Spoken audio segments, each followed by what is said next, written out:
tôi phải tìm thông tin qua thì mình sẽ phải tìm thức kiến thêm thông tin để bài cũng xong và chúng ta lại sẽ giúp làm nào cũng mà in long rồi thì chỉ tăng tăng ai này thằng nó rồi sẽ tin này sẽ cho mình nó rồi và tin thì mình không phải làm làm gì và tin thì mình phải sẽ làm làm với sinh mình lại là và tin để của mình hay như vậy và tin rằng mà tin mình là những cái năng lực tin không mà những cái tất cả mai từ những cái tin tin là cái những cái và những cái này thì nó sẽ mất những cái để phát triển sự hỗ trợ những cái như hay là cả còn hẳn nó bằng những cái thì những cái là phát triển cả các cái như mà phát triển cũng là không phải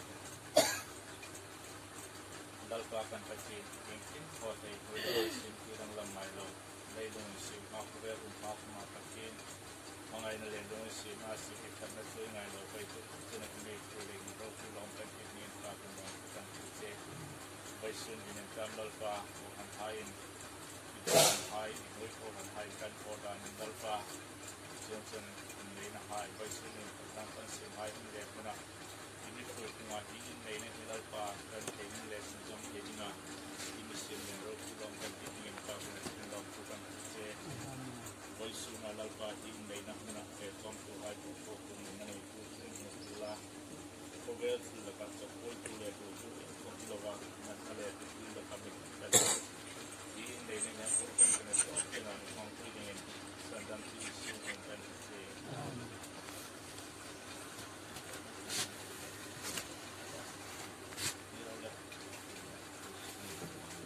lain ban ka so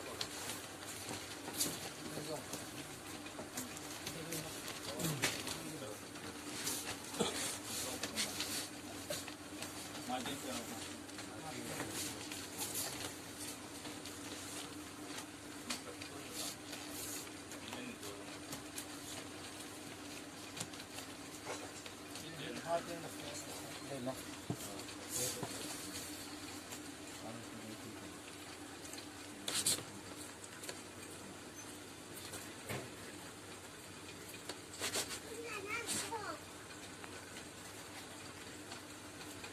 Ipatin kuin lang loading at ang ikon na pre-loading at isang kumukumpok na siya. Reaching patin like around 5 degree. Kanan ka sa kung kandun siya. Waisin na inatingin. Remtang na natin. Then mo kayo. Loy sigal kung ko'y patin like around 5 degree kandun siya. Waisin na inatingin. Remtang na natin. Anle loy silal pui hi ding hai ding nei num chia anle abor som lai le chung chung official light from in anole harsat na kono komisyon la beitong na kono komisyon la a house a pasit light from in mga enjoy mo in colin pasal dengan kaneja. Kapobel sumpoko. Taka indin heading throughout in when malsam in kangen cia. Olal pa ilara malsam na rautan takay kung nangin heading in kangen cia.